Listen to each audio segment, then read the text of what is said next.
Hello and welcome to the Commune podcast.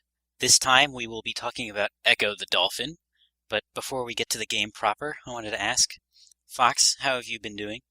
Pretty good. Kind of like the way Echo's going.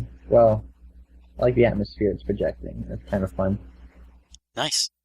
I actually got in touch with the webmaster of the Dark Sea Ecco fan site, and they suggested that I look up the Sega CD version. Oh, really? Why'd they say that? They just said, glad you're playing it, hope you check out the Sega CD one, but you've been playing that one, right? Yeah. So do you know what the differences are? Well, I looked up a few after talking with Adrian, but it seems like it's generally easier. I know the soundtrack is different. That's part of the reason I'm playing it. But you got checkpoints every time you move a glyph, and that's been majorly helpful for me. I can't imagine getting along without it. Yourself, how have you been doing? I'm doing as good as you can be doing, playing Echo. Yeah. Do you feel breathless? Does Echo take your breath away? No, I don't think so. Adrian, how are you doing? All right. As all right as someone who is working on the hard mode in Federation Force can be. Well, I actually enjoyed that, so, you know. Yes, wasn't a very apt comparison. So have you played any games that you would consider realistic or are going for realism? No, I can't say that I really have. I mean, aside from, like, a really obvious answer, like realistic racing sims, but I don't think that's what you're going for with that question. Sure. I mean, Gran Turismo's quote-unquote realistic, right?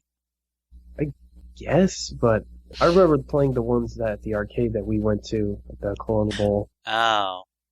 But, I don't really care for realistic racing. I still prefer F-Zero GX. Right, you're more the arcade style. Yeah. If I want to do real racing, I'll drive my car. Yourself, have you played any games that you would consider realistic? In terms of simulation games, yeah, sure. I've played flight simulators and racing simulators and historical simulators. What's a historical simulator? Well, like Romance of the Three Kingdoms. Right. So Romance of the Three Kingdoms, you would say, is realistic?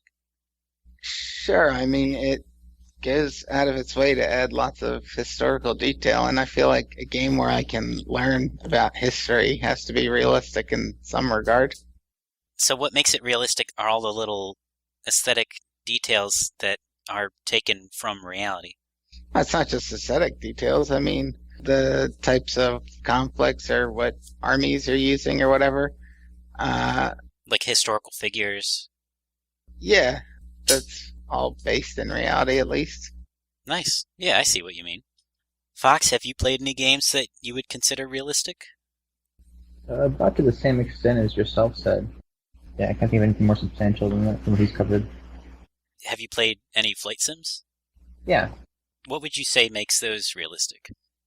It's the amount of detail that are put into the systems, I would say. Like, arcade tend to abstract things a lot, so you'll just, hit right arrow and you'll just turn right without much thought of all the systems that should go into place there, whereas I think something like a flight sim would have you control, yaw, or put brakes down, or just all those little buttons you see in the cockpit, they'll put consideration into. It's a simulation to the extent that they try to recreate the workings of the actual plane, rather than like Afterburner, where it would just be you can do all the stuff that's interesting. Exactly. They try and remove the amount of abstractions there. It's just trying to get as close to the real thing as you can. Okay. Up next, I wanted to talk about Ecco the Dolphin. The game looks realistic. It has an ocean with realistic environments and realistic inhabitants. And Ecco himself kind of behaves like a sea creature and a dolphin. So the game Ecco seems to be at least going a little bit more towards realism than what we typically play. You're throwing around the word realistic and realism a lot. Yeah. Without a lot of context. No. An element can be realistic in the sense of based on something factual, and it can be realistic in the sense as behaves and interacts with things in a way that is representative of something actual. So, like, Mario has mushrooms in it, but are mushrooms, does that make Mario a realistic game? everything, except for monsters or whatever, everything in Mario is based on elements from reality too. But they're composed in a way that doesn't resemble reality. So I think that realism is more about composition, and I'm not sure an individual element can be realistic or not. You could say the behavior of an individual element in Mario is not realistic. Like the mushroom example, mushrooms in real life wouldn't crawl along the ground. Yeah, so the behavior of it is, but just because Echo's a game about a dolphin set in the ocean, nothing about that makes it realistic or automatically fall into some category of realism. Well, my point was more that the visuals are realistic and the little tweaks in Echo's behavior are realistic. When you talk about the visuals, maybe a better word is representative. The visuals are representative because they are meant to look like the things that they are, whereas I just don't know what realistic visuals means. It looks like they would in real life. They're accurately proportioned, I guess, yeah. Yeah. Do the game's challenges click with you? Do you understand how to succeed in Echo reliably? No, on a conceptual level, yes. On an individual level, no. I understand that I need to progress from an entrance to an exit point of a level, and I understand that other sea creatures are going to hurt me, and I understand that I need, if I run out of air, I'm going to die.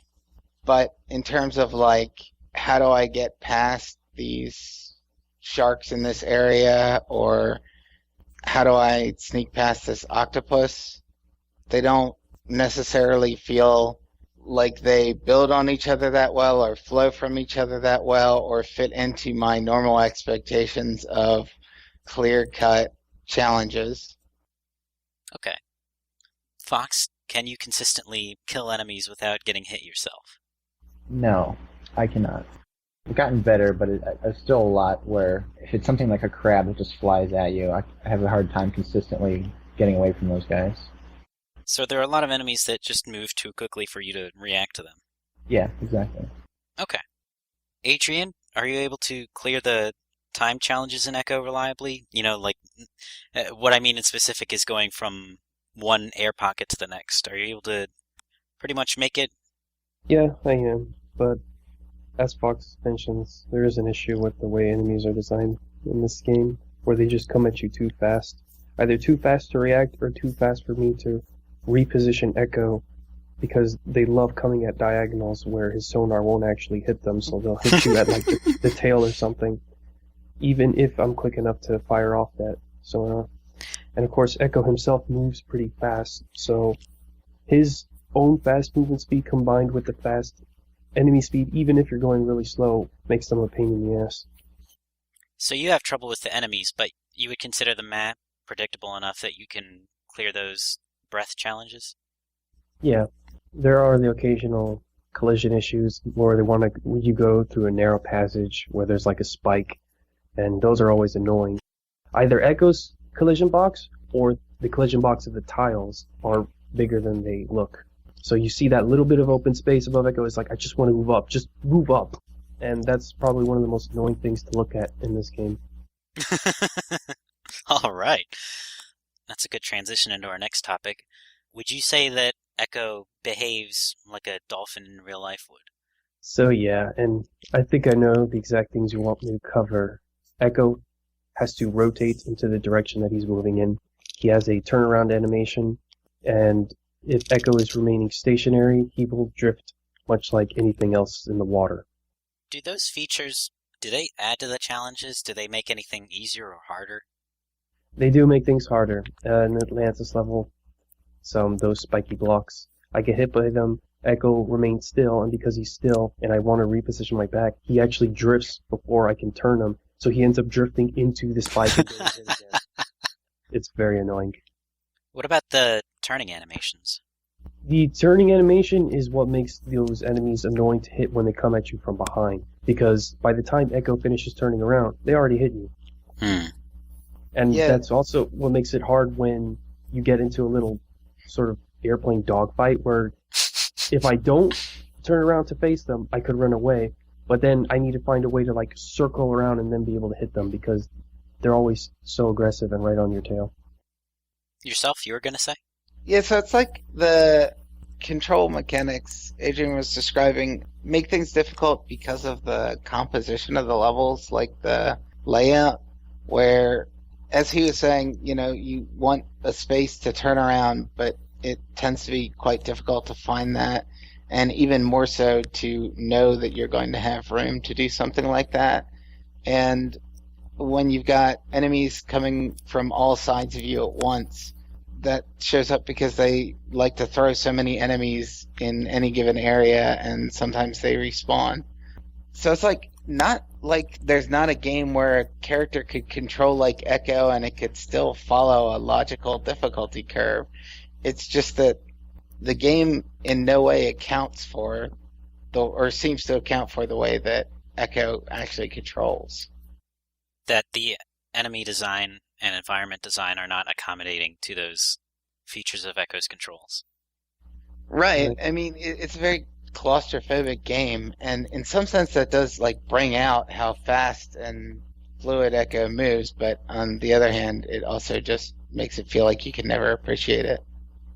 I think that's true for the most part, except for the fact that the chasing enemies never despawn. I think that's a feature independent of everything else that makes those enemies particularly difficult. Yeah, enemies in general, most of them tend to respawn when you use the sonar to use echolocation.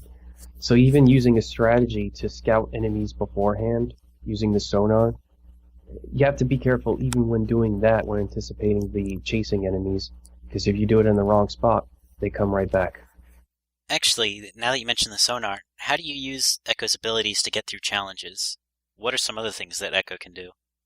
Well, because Echo can't breathe underwater, he needs air, which kind of plays into the realism, dolphins need to breathe.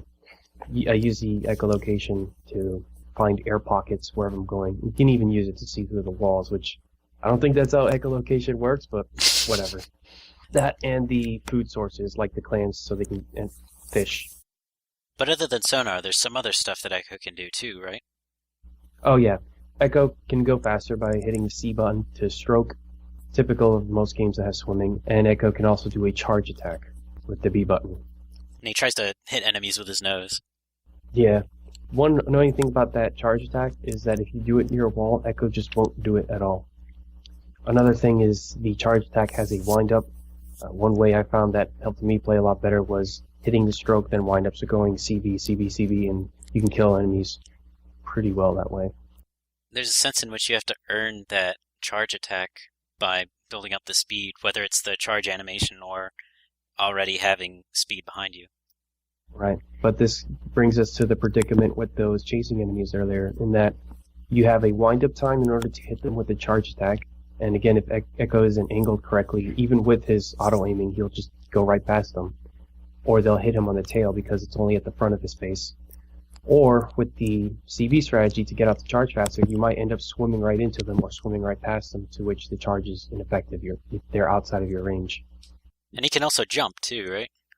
Yeah, if you swim fast enough out of the water, Echo can jump out of it. And the height of your jump out of the water is determined by the speed behind Echo. Your momentum will follow you into the air. So all of these things put together, do they seem like... Would you expect an actual dolphin to do any of these things or all of these things? Feels like such a weird question. Yeah. Because I don't expect a dolphin to even to be shooting sonars to blow up pufferfish, but... Yeah, the sonar is definitely a fantastic element. Yeah, I know what you mean. To me, I would like to compare it with the controls in Kirby's Epic Yarn. There is a segment where you turn into a dolphin, and I remember that controlling very well.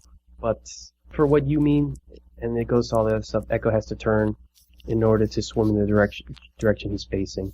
His movement isn't, or at least his turning is not instantaneous, much like a real dolphin.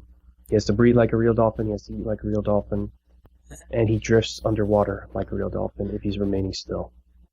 I would think even the jump is worth noting, just because they could have made that work very mechanically and had very clear-cut challenges for how to jump over obstacles, but instead you have this really messy momentum calculation behind the moment that you leave the water, and you have to have an intimate sense of Echo's momentum in order to clear certain jumps. There's another thing where the angle at which Echo exits the water, so if you go straight up, he has very poor ability to control himself in midair, which is why you always need to aim it diagonal if you want to make those hops across those islands. Right. And Okay. Did anyone else have any thoughts on Echo and how realistic he might be? So I think in terms of controls, the movement certainly has a stronger feeling of being representative of a dolphin than like the charge attack or like you said, the sonar. One aspect of the sonar when you're using it for echolocation is cool that instead of just pressing a different button for that, you actually are required to sort of go through the process of shooting out a sound wave and waiting for it to bounce back to you. So there's no like real reason that I mean that doesn't make the game any harder or make it any trickier to do or anything like that. It just allows you to witness how echolocation works. Right. We understand that there's the idea of you send a sound wave out and then you come back and somehow an animal knows how to hear it to know its surroundings. And then Echo takes that concept and makes something kind of video gamey out of it, giving you the map. Yeah, so, and like the way that you have to set up stuff, like you're talking about jumping, the way that you can't just go to the surface and press a button, you have to sort of swim around to get yourself the right momentum and everything. That draws out a level of detail, I guess, in the movement mechanics, sort of like Fox was saying about how flight simulators are very rich with detail. That kind of momentum calculation or that kind of physics or whatever going on makes it feel more realistic. yeah, I need to take back what I said earlier about the jumping. The angle at which Echo leaves, actually that does make perfect sense for something exiting the water, because in real life, you can't change your direction once you've made a jump. So, Right. it makes sense that Echo actually behaves that way when you try to jump out of the water. Although the comparison to a flight sim makes me wish you could adjust the pitch and yaw using Echo's tail. Yeah. I guess what I should really say is that Echo, it's just hard to control that angle of exit when jumping out of the water because, Echo himself moves so fast. So when you're trying to build speed to jump out at the highest point you can, and you need to hit a diagonal, it's like Echo moves so fast that you almost have to memorize the spot at which to turn in order to get that jump just right. Yeah, there's not a good difficulty curve with those jumps. It'd be more acceptable if the jumps got harder and harder and you came to an eventual understanding and mastery. But instead, just like one stage out of nowhere, oops, you gotta be perfect now. Yeah. And that trick of having Echo swim in a circle to actually build up his speed, and it's like the camera moves so fast when you do that. Yeah. That it's one of those things like it's a little too close given how big Echo is, or no, actually that's alright. It's too close, or at least Echo needs to slow down. The game speed in general kind of needs to slow down, at least to make that more, I don't know, reliable. Yeah. Where I don't have to memorize it and can do it on reaction or timing. Fox, did you have any thoughts on Echo's movement and behavior? Nothing really to add. Sort of to go off of the jumps, I kind of wish there was more of a cue when there was something you could hop over. In regards to, I don't know if you have islands you usually hop over. I always find myself breaking Echo's nose before. I'm not sure how you mean. I feel like there should be something to let you know that there's an island coming up beforehand. Maybe not just like a sign that says caution island. But, I don't know. So what you mean is that sometimes Echo moves too fast that you can't see what's coming up until it's too late? Yeah, and even after I've gone through the level a couple of times, I think the one I'm thinking of right now is the lagoon that's separated into the 3 segments. Right. But the way I'd play it had a lot of backtracking. Like, going over the 3rd hump, I would always break Echo's nose and have to circle back, go around, and try to jump again. It might be nice if they had like a dynamic camera or something. Scroll back when he's moving too fast. That's the thing. It does do that. I mean, if it would like scale so that it was like Samurai Showdown. If when he's faster, the screen zooms out. Okay, zoom out. But yeah, in the camera in its current state, it just positions Echo more to the border that you're moving away from. Yeah. Yeah, he's like at the 1/3 point on the screen instead of the Yeah. center. Fox, would you say that the enemies in Echo behave like they would in real life? So I'm not really an expert on sea life, but I've seen a few that, I mean, they're close enough that I don't really care. Like, jellyfish just tend to float around, and if you touch them, they hurt you, right? Yeah. So that's realistic enough. But They even have that flow to their swimming. They don't just go up Yeah. at a certain pace. They have that pulse upward, I guess. yeah, they kind of drift. So that's nice. Stuff like crabs that don't really have animation and just sort of Crabs are a little bit distant from reality. I've never seen crab. I guess I haven't seen crabs in the oceans, but maybe that's just me. But Those crabs, they're faster yeah. than the sharks. yeah, Yeah. Those are some scary crabs. There's also the pufferfish that do that diagonal attack that I don't believe pufferfish do in real life. I can't believe they put a pufferfish in a game and they didn't make it puff up. Didn't Like- have. Yeah. I like the way sharks kind of lurch at you when you get near them. That's nice. I've seen them open their mouths and move a little more towards me. I've also seen. I think the fish sort of swim away from you if you get first slow and get close to them. So that's also nice. Yeah, sometimes if you take too long, the fish will run away, and then you'll have to leave the area for them to come back. Yeah. And I hadn't noticed that detail you mentioned about the sharks. Yeah, I didn't really notice it until we got to what's that? Open ocean. Yeah. Where you have to dodge them, but I was hanging really close to them. I would see them open their mouths and come towards me. I thought that was neat. I have no idea if that's how sharks actually behave, but that's, if someone told me that, I would believe them. And would you say they look realistic? Is there anything that looks like it wouldn't be a depiction or an illustration, of an actual sea creature? Maybe it's just that there's no animation, but the crab always seems off to me. I just see a zodiac sign coming at me. Are crabs known for clipping through the environment? I'm glad you're bringing that up now, because one thing a lot of these enemies have, or at least the chasing one have in common, is they can be little bastards and move through the walls. Maybe they can move in the third dimension, but Echo is stuck. It seems a little weird. The ones you described as being realistic, or at least appealing to our idea of what an actual thing might do, those guys seem easy to kill, right? Because they move slow and very predictably. Whereas the guys that are funny and just kind of dart all over the place, those guys don't behave at all like we would expect. Exactly. They're also easy to get a mental model out of, whereas something that just runs through walls, it's not really easy to come up with a strategy against them. I also don't know how realistic the octopus is, but I don't know much about dolphin-octopus interactions either. Octopuses do sneak up on stuff, like they're chameleons, or at least there are types of octopuses that are chameleons. But they're not bigger than dolphins. Yeah. They got the look right, they didn't get the scale right. Yeah, an octopus is like the size of, I don't know, a box of tissues or something. Well, that one's a little weird, but I don't think it really pulls me out of Echo, at least. No more than the abduction of my pod did. There's a gigantic seahorse at some point, too. Yeah. Well, that might have Probably existed. even- You don't know. Yeah, right. That's even more of a stretch. Octopuses, I'll give you, like, at least octopuses can grow to be like 5 feet or 8 feet or something like that. Seahorses can grow to be like, the biggest ones are like 8 or 9 inches. It's like Echo suddenly in Fantastic Voyage for a little bit. Did we have any other thoughts on how realistic enemies are? There are enemies that are not sea creatures that are not realistic. I don't mean in the spoiler sense. I mean in like, you guys are talking about spike blocks and stuff like that.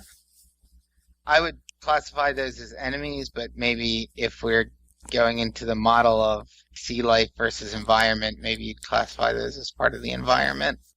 Would you say the environments look like they would in real life?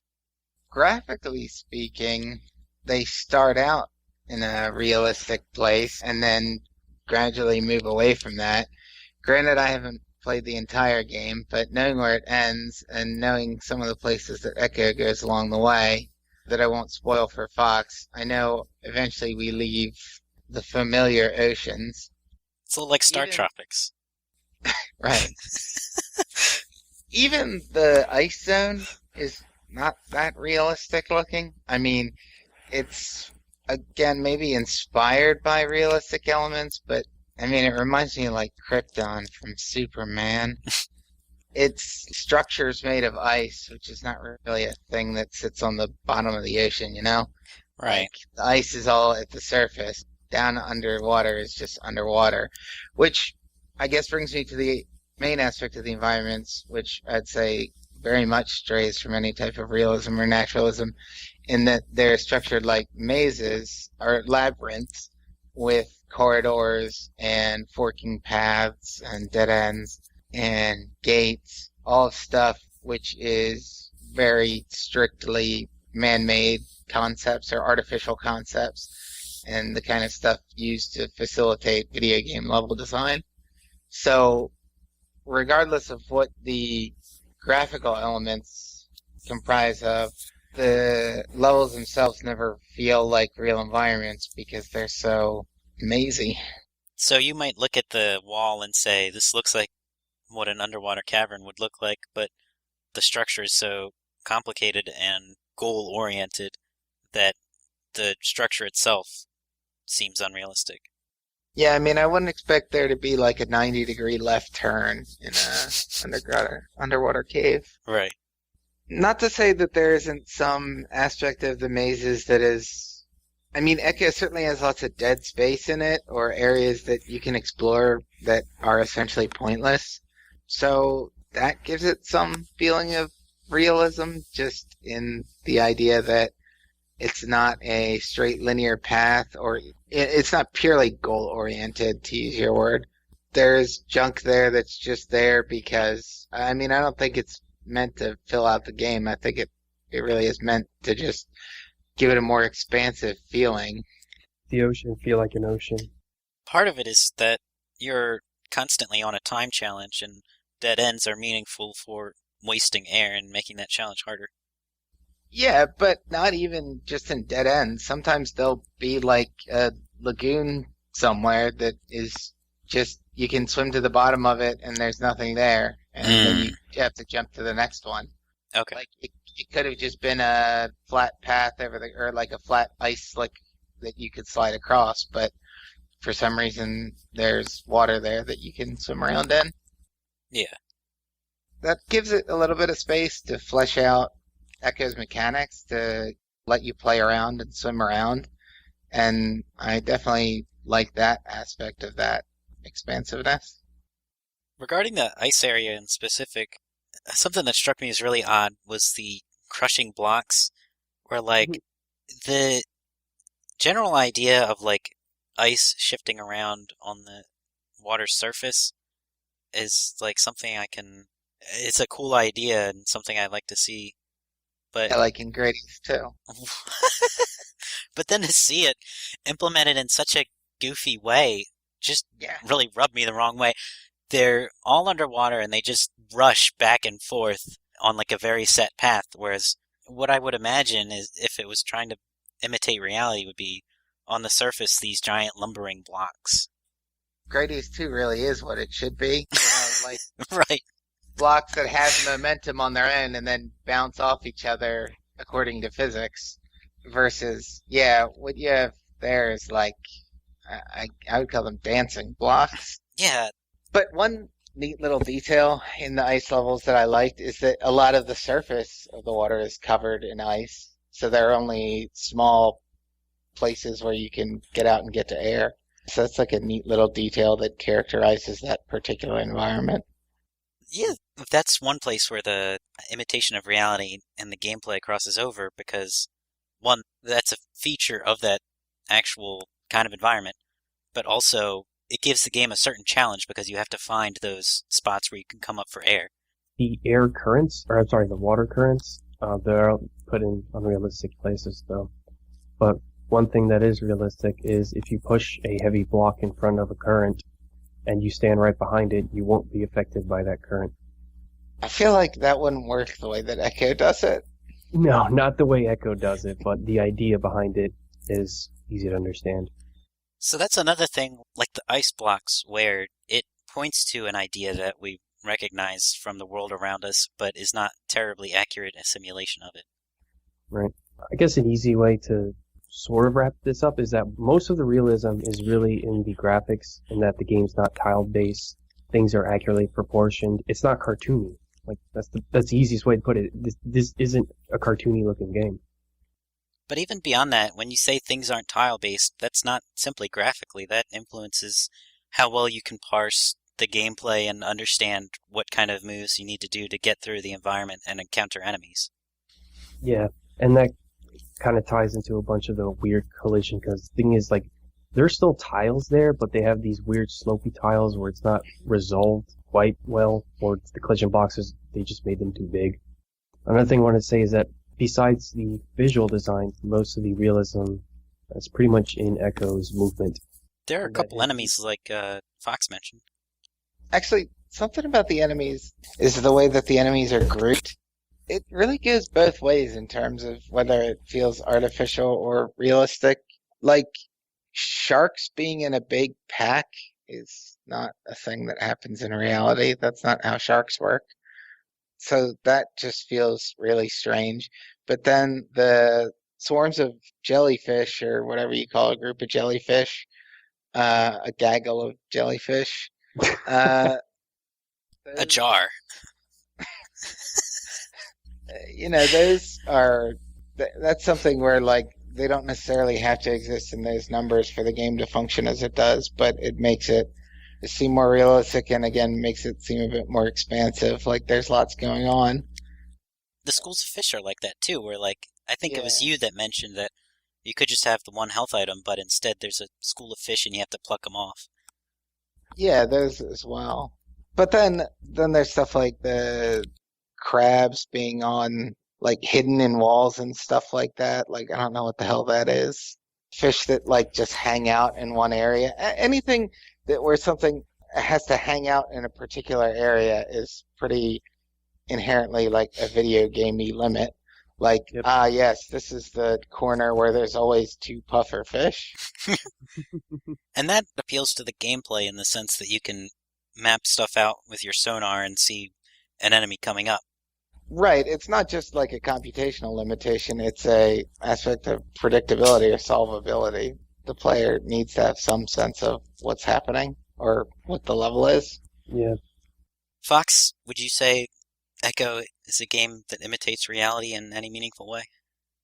I think Echo's trying to imitate reality really in an aesthetic sense. I think anything else is mostly coincidence. Okay. I think it's not really part of its core design to be realistic.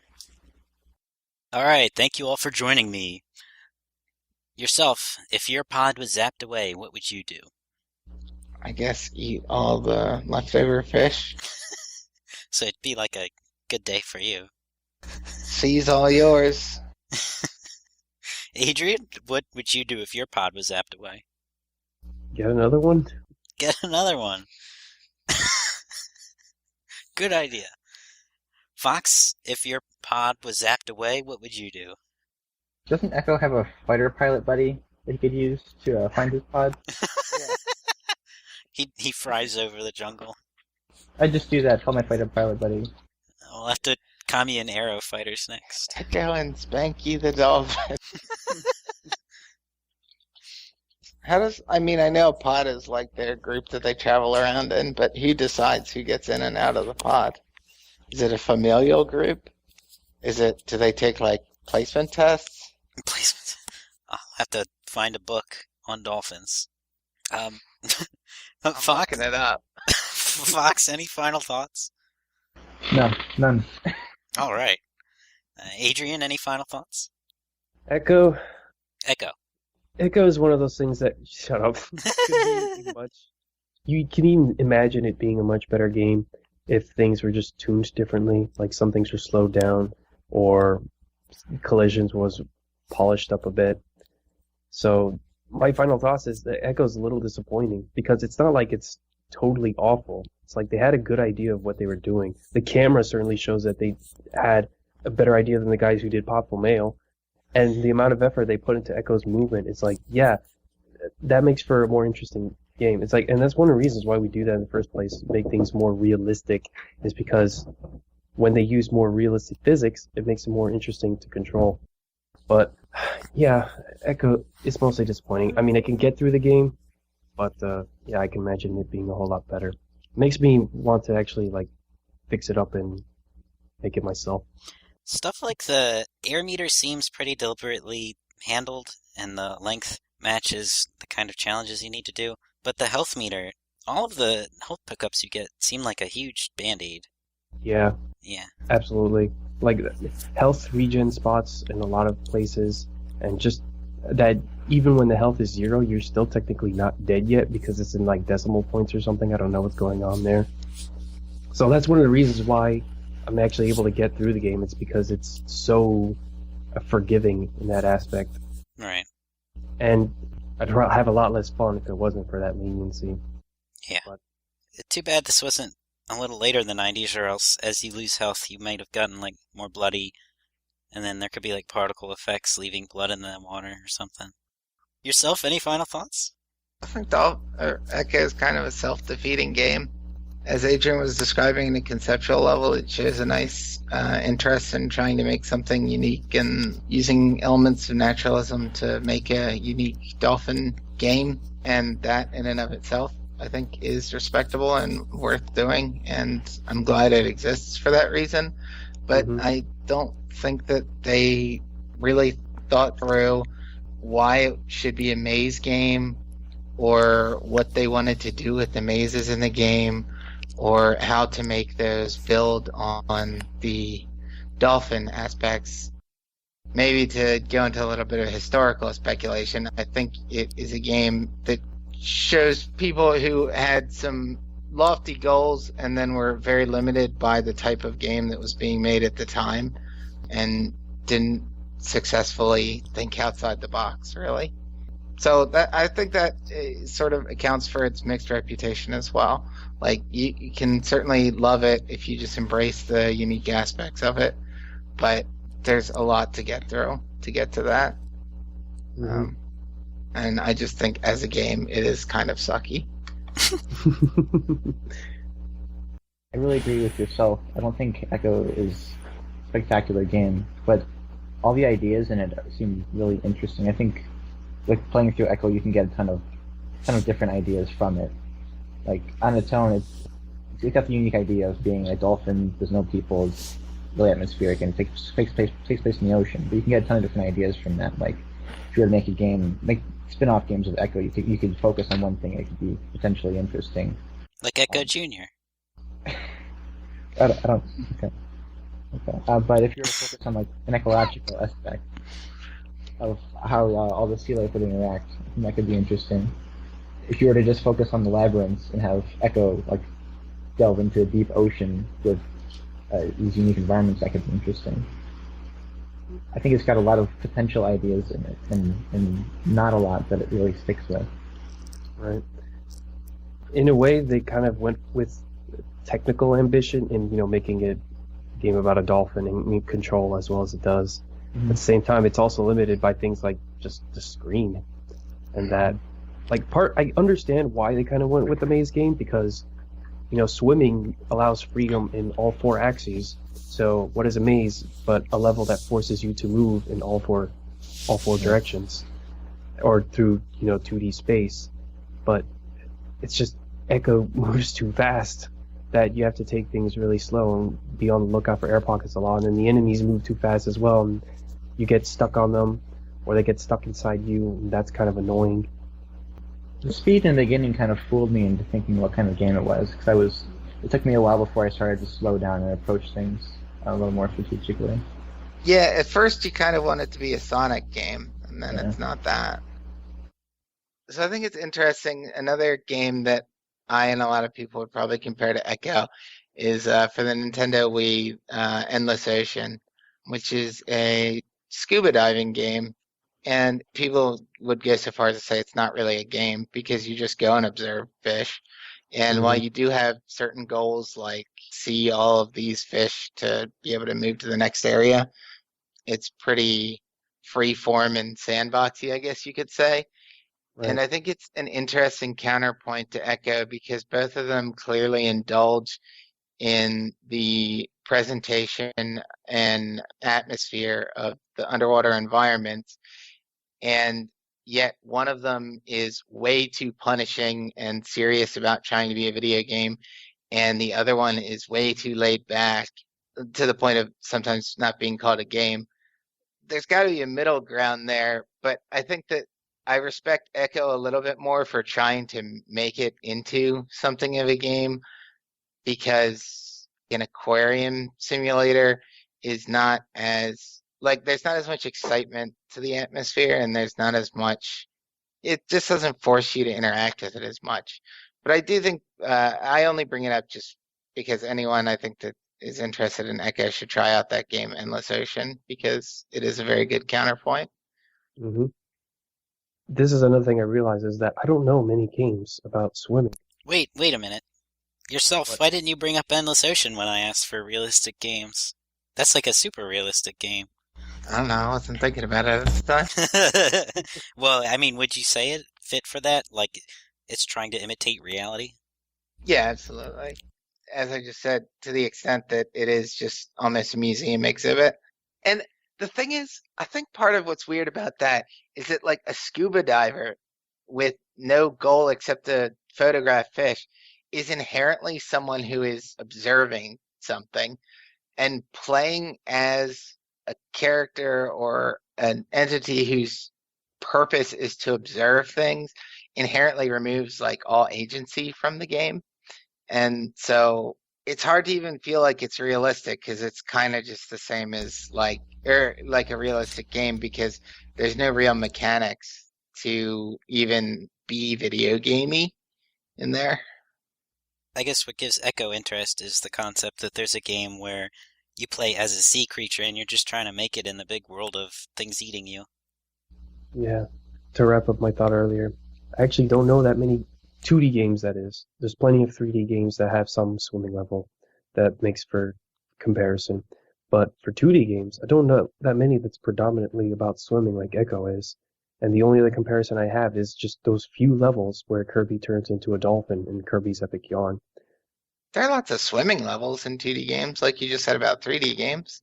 It's a Yeah. staple of any 2D game, the swimming level. I actually think the frog suit is like the complete opposite of Echo. Yeah, but I mean predominantly swimming, like a whole game where that's the main way of playing. Yeah. There was actually a really recent 2D submarine game on, I don't know, maybe PS4 or something, that I think was developed by Insomniac or one of those Sony satellite studios. There's another slightly older one called Undertow as well. I think the other thing is that in a lot of, at least the ones that I can think of that are 2D, it's always just an extension of like the jump. So Mario Swim, Donkey Kong Swim is kind of, their swimming is the same as jumping, so you're still dealing with that dynamic of gravity. Versus Echo, where he swims as fluid as any other fish or any other thing that naturally lives there. And if he needs to hold still, you don't need to keep hitting jump to make Echo hold still. He'll just hold still. Naturally, you have to deal with the drift, but that's another major difference. And that he can swim freely in any direction. The Insomniac game is called Song of the Deep, and it came out in July. Ooh. Yeah, it's almost, Echo's almost closer to Asteroids than it is to a platformer.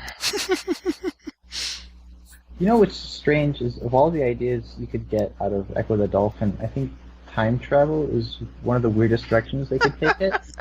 Yeah. Like, let's make a game with the dolphin set in the ocean, but you need to give it a hook. And they came up with time travel somehow. I read one time about this experiment from the 1960s or 70s where they gave dolphins LSD, like on a regular schedule, to try to teach them how to speak. Something makes me feel like Echo is maybe the final adventures of one of those test dolphins. His return to the ocean. Once you go to the past, I feel like the potential to explore dinosaur-era sea creatures is really cool. Ah, yeah, that's Yeah. super awesome. I guess time travel fits with the idea of like expanding ecosystems, right? So we true. want to get a different ecosystems around the world, so let's throw in some past ones too. It is really fucking ambitious for one game.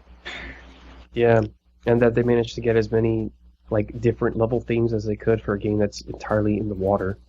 A lot of people would be stumped by how many different water worlds can we make. Normally, that's just one world in any other video game. So many of these levels, the layout and the way you get through them is the same, though. Yeah, and that's something I want to take a closer look at because we brought it up here, but I'd like to go more into detail for why that may or may not be the case in the level design and whether it is building anything, if at all. Slightly off topic. Does anyone know if this is the key hook of Echo going forward? 'Cause I know there's Tides Yes. of Time and Defender of the Future. Yeah, there you have it. But just don't deviate from that. Echo is truly the aquatic hero of time.